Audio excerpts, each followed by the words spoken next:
Joosiin nama akkaan hantii taka'u qabeenya huddummaatudha. Joosiin nama bareedu. Akkasuma nama qabeenya qabu, nama kibrii akkaan qabu. Namni kibrii qabu akkam akka ta'u mee fiidiyoo irraa kana keessa waliin ilaalla. Joosiin aajjisaadha. Nama akkaan ifitti aaraa deemti yeroo hedduu akkamittiin akkana taayettee baay'ee takka haadhaa fi abbaan si akkuma harkaa jirtan bahara cinaa jiraatanii waa takkaas hin qaban miskiina waa takka hin qabne. Joosiin ifitti aartee akkamittiin warra tujjaararraa dhalachuu dhabeettee baay'ee takka ifitti aarte Joosiin. Guyyaa hunda mashquula ifitti taa'ulte oduma waa'ee isiidhaa ifirraa dalagaa oltu fuula isiitiif if bareechuudha kan kee. Guyyaan irraa guyyaa dhaloota isii kan kabajuudha Joosiin. Haadhaa fi abbaan isii waan isiidhaaf kennan kennaa qabatanii dhufan. Kennaan qabatanii isiidhaa dhufan tun isiin kophee haaraa fi uffata haaraa seetee gammaddii maal naaf dhaqee ilaalu jettee Joosiin kaatee deemte gama abbaa isiidhaa. Abbaa isiitirraa hoggaan fi kennaa bantu abbaan isiidhaa tusbaaha fideef tusbaaha mormatti kaayyatan jechuudha. Dhagaa bahararraa ta'e dhagaa kun akkuma harkaa jirtan. Joosiin baay'ee takka aartee akkasitti harkatti darbitee waan akkanaa kana kennaa dheettanii naaf fidanii baabaa kiyya jetteen. Joosiin nama kan kibrii qabu aartee akkami waan akkanaa naaf fidan guyyaan irraa guyyaa bar ayyaana kiyyaati jetteen. Abbaan siitiif haadhaatti miskiina akka ta'an ni beeyti. Akkasitti raalliin irraa ta'e yaan talateenya hin qabnu kana malee hijaaniin. Joosiin nama kan kibrii hoddummaatu. Akkam akka taatu haga dhumaatitti fiidiyoo kana meena waliin daawwadha. Hedduu takka ifitti aartee gama baharaa dhufte Joosiin. Bahara cinaa dhagalan duraanis waan ta'eef.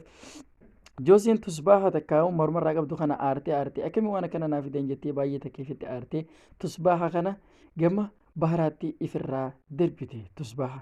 Bahara walakkaa bu'ee jira aartee oo'etti gatteessee bahara bira gatteessee Joosiin.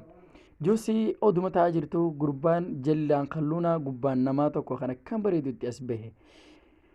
Joosiinis akkasii rifattee millattee maal taate jetteen akka jeen ani si oo'a kee dhageetiin dhufe siin gargaara maal rakkatte jeen maali na gargaartaa jetteen yoo waa rakkatte waan jira siin gargaara jeen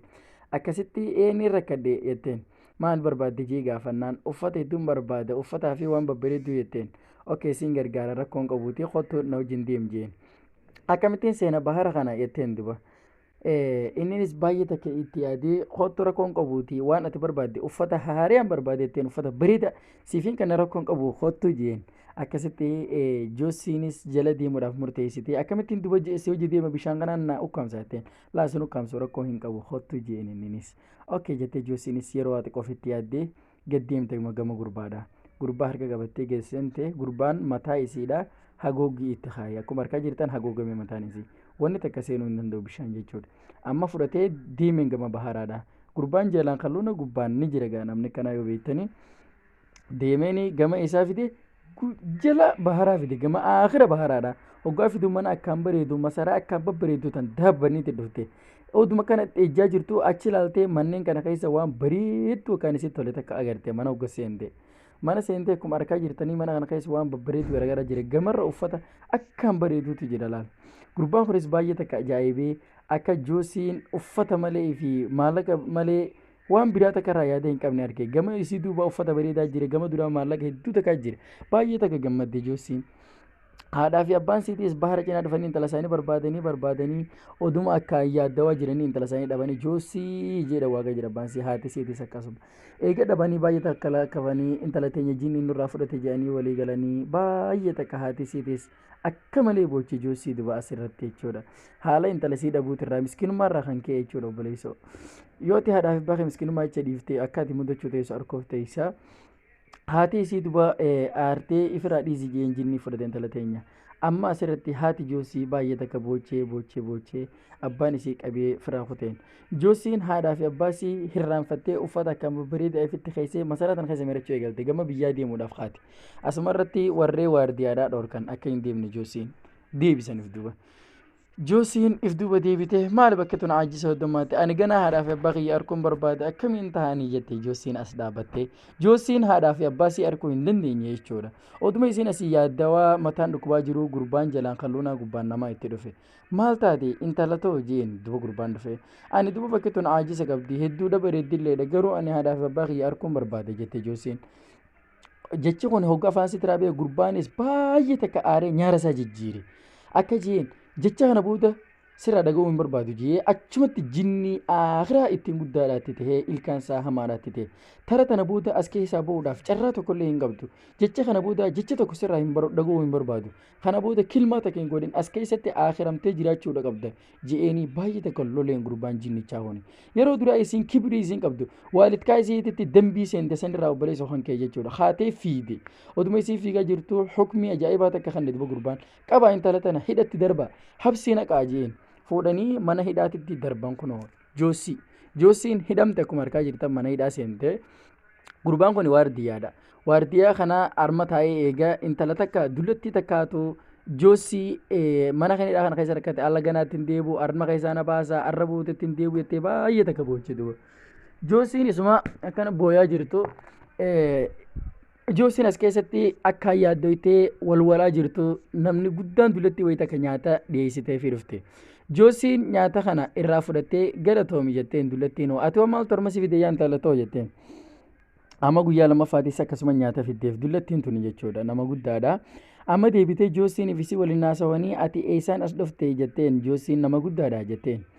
akkasitti dullattiin jetteen intaluma akka teetii tanaan irraa badeesse barbaadan tan akka teetana barbaadan akkana dhufeetteen joosiinis itti himtee anis intalatiyya odoon nama guddaa akkanaatiin ture nama kana turte isiin garuu diraatiif intalatiyya dhabeetiin akkasitti akkaan bakka tanatti dhufu if bareechee intalatti qootee waa hundaan if bareechee akkasitti intalatti qashot deebi'ee jinnicha kun dhufee na fuudhee as na fide jetteen isiinis haala kana keessa turte dullattiin sana akkana fuudhamtee gama jinnootaa dhufte jechuudha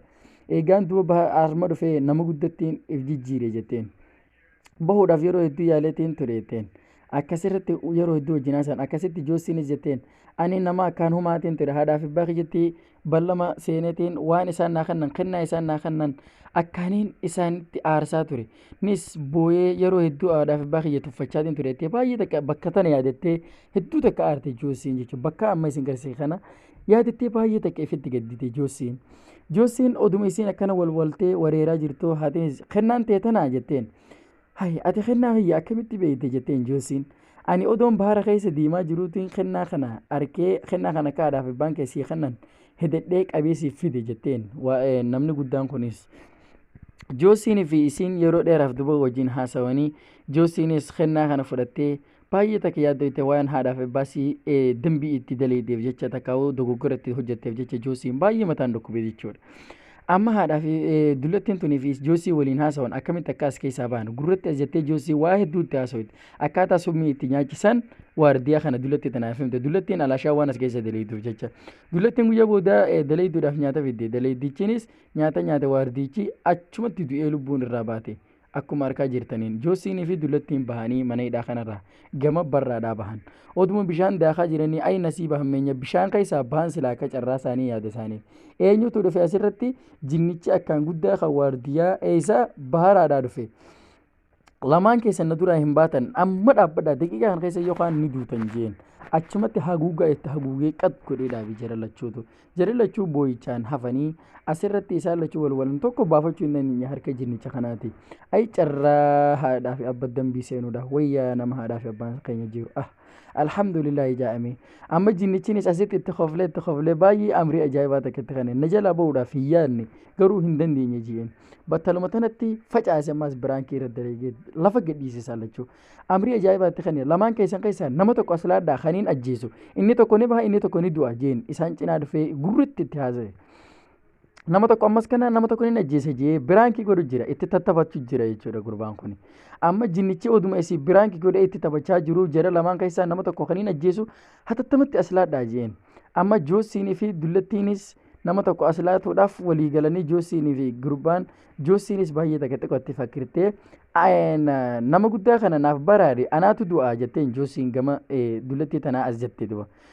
joosiin hogga lubbuusii isaaf fida intala tanaaf nama guddaa kanaaf fidaa goote booda joosiin amma nama gaarii taatee jirti waan dambii duraan daleeydees agartee jirti waan ta'eef gurbaan baay'ee taqaare joosii maaltu qajeelchee ni beeytanii waalidkaa siititti dambii seenuun kunis waalidkaa kiyya fakkaatee jechuudhaarraan qalbiin isee rahmanni fudhatee jirga amma joosiin qajeelti jechuudha maxaa itaa deega waan agarte akkasitti kennaa tanaas haadhaaf abbaa kiyya naa galche ani du'aaf if qopheesseetiin jira sirraa jetteen eega intalti sun kennaa sun fudhatte intaltinis jinnii ajaa'ibata gurra dhedheera taate akkaan jinnii bareedu taate intala ol ka'i jetteen joosiidhaan joosii lafaa kaate jinniin akkana jetteen ati intala akkaan amma rahmata qabuudha an yeroo dheertuudhaafin si barbaadaa ture yeroo duraatiif yeroo tanaas jinniin ture haadhaaf abbaan kee yeroo dheertuuf bahara cinaa isaa taa'ee kana walwalaa tureen dhagee baadha keessa anis duraan jinnoota irraa hin ture jinnii akkaan bareedduun ture akkasumas si baraaruudhaafiin eegasii gama baharaa deemee kennaa ati bahara darbitees bahara keessaa fuudhee haadhaaf abbaan kee kennaa tana siif kennuuf jecha yeroo hedduu waan rakkachaa tureef abbaan kee kennaa tana anaatu bahara xarafa darbee baabaan kee bahara xarafaa siif fuudhee ture anis kennaa kana gaafa ati bahara darbitu fuudheen dhufee achumaaniin nama guddaa if godhee gaafaan amma ani bahara keessa kuno gabbahee gaduu kana dhufu nama guddaan ta'e egasii akkasiitii atis gama abbaa fi haadha keetii deebii haadhaaf abbaa kee raallii godhii isaaniif dhiifama gaafadhu akka isaan waliin jiraattu dhiifama gaafadhu ani si baraareetiin jire jetteen mootii gurbaan kunis asumaan akka jeen wanni kun fudhatama hin qabu anumaa as jiru waan akkanaa akka hojjechuu hin qaanfattanii jeen anaatu as jira bar nan dhageessanii jeen wanni akkanaa kun fudhatama hin qabu lamaan keessaniitu du'a jeen jinnittiin as utaaltee wanni kun sirraa fudhatama hin qabu hangam takkallee taanaan ati hin dandeessu waan kana jetteen lola walitti eegalan jarri asumatti duba jinnoon lamaan lolli akka malee kunis kana jeesuudhaaf lolli akka ajaa'iba kan harkaa jirtan isaan lamaan jidduu bu'e asumaan joosii waan gootu walaaltee hollochaa isumaa hollochaa jirtu joosiinis maal jetteen intalti tun gama naarraa itti as dubbattee joosii mormatti qabadhu callee teessan kennaa tusbaaha keessan mormatti qabadhu gurbaan eegasii ni du'a jetteen amma asumaan wanni hedduu takka ifti waan ta'eef itti ibsite gana mormatti yeroo qabattu jinnichi achumatti du'e battaluma sanitti du'e duba subhaanallah jari lamaan amma walitti teche jinniin waan jetteen joosii nama akkaan eeylii qabu ati lubbuu xiyyaafiteetillee baraartee jirta garuu galatoomi baay'ee takka nama beekumsa qabu jetteen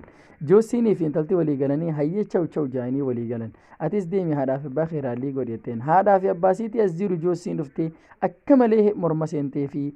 onnee seenanii onnee wal qabatan abbaasii dhiifama gaafattee dhiifama baabiyyee jetteen dhiifama godhaniif jarri lamaanillee walii galanii jibbaasii waan hin qabneef